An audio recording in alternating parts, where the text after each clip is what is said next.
Hello दोस्तों, एमिटेक classroom के YouTube channel पे आप सभी का स्वागत है। और आज की इस वीडियो में हम देखेंगे कूलिंग वर्सेस रेफ्रिजरेशन। एक बहुत ही इंपॉर्टेंट क्वेश्चन है। बहुत सारे इंटरव्यू में एक क्वेश्चन पूछा जाता है कि difference between cooling and refrigeration. ठीक है, तो क्या होता है कि कूलिंग एंड रेफ्रिजरेशन में क्या है? कूलिंग मतलब होता है कि सपोज ये हम लोगों का एक बॉडी है और इसके टच में और एक बॉडी है, बॉडी ए बॉडी बी। तो जब कूलिंग होता है, कूलिंग में क्या है, सपोज ये जो ए है इसका टेम्परेचर T1 है और बी का टेम्परेचर T2 है, और जिसमें T1 ग्रेटर देन T2, मतलब T1 जो है मतलब ए, इसका जो टेम्परेचर है वो ज़्यादा है और बी का जो है टेम्परेचर वो कम है। अब इन नॉर्मल कंडीशन में क्या होगा?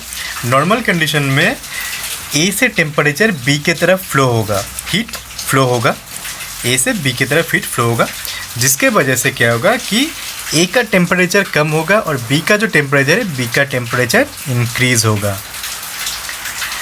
और एक ऐसा सिचुएशन आएगा जिस टाइम पे ए और बी दोनों का टेम्परेचर इक्वल्स टू होगा।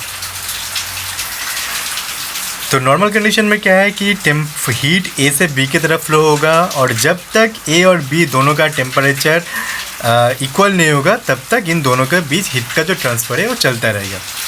तो ये जो T और T1 जब तक ये दोनों का टेम्परेचर इक्वल्स टू नहीं हुआ, उससे पहले जब तक ए से बी की तरफ हीट फ्लो हो रहा था, तो उस प्रोसेस को बोलते हैं कूलिंग।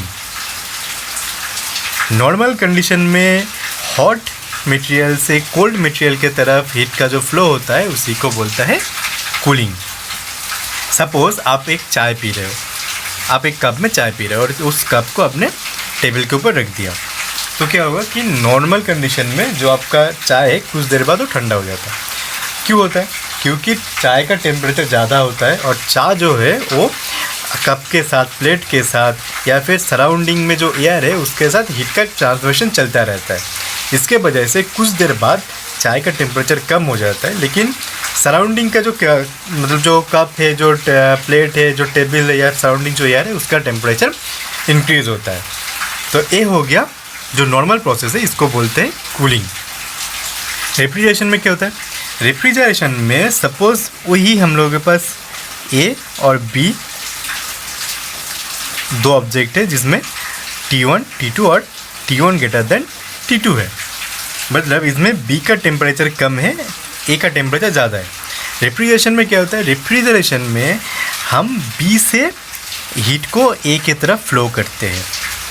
मतलब क्या होगा कि जिसका टेम्परेचर कम था उसका टेम्परेचर हम और भी ज़्यादा कूल करते हैं। यही हो गया रेफ्रिजरेशन का मतलब। और रेफ्रिजरेशन में हमें ऐसा कोई मतलब नहीं है कि जैसे हमें यहाँ पे दोनों का टेम्परेचर जब सेम हो गया तो उसके बाद हीट का कोई फ्लो नहीं होगा। लेकिन रेफ्रिजरेशन में क्या होता है? रेफ्रिजरेशन में हम टेम्परेचर को सेट कर सकते हैं। सपोज हमने -10 डिग्री सेंटीग्रेड पे कोई रेफ्रिजरेशन प्रोसेस को फिक्स कर दिया, तो उसकी वजह से क्या होगा कि ए बी से ए की तरफ कंस्टेंट लेवल पे हीट फ्लो होता रहेगा जब तक दोनों बी का टेम्परेचर -10 डिग्री ना हो। जब 10 डिग्री से ज़्यादा होगा फिर से रेफ्रिजरेशन प्रोसेस चलता रहेगा। तो कूलिंग और रेफ्रिजरेशन में यही बेसिक डिफरेंस है। कूलिंग में क्या होता है कि हीट जो है वो हॉट बॉडी से कोल्ड बॉडी की तरफ जाता है, और रेफ्रिजरेशन में क्या होता है? रेफ्रिजरेशन में कोल्ड बॉडी से हॉट बॉडी की तरफ हीट जाता है, लेकिन इसमें हम एक्सटर्नल एक मशीन को यूज़ करते हैं।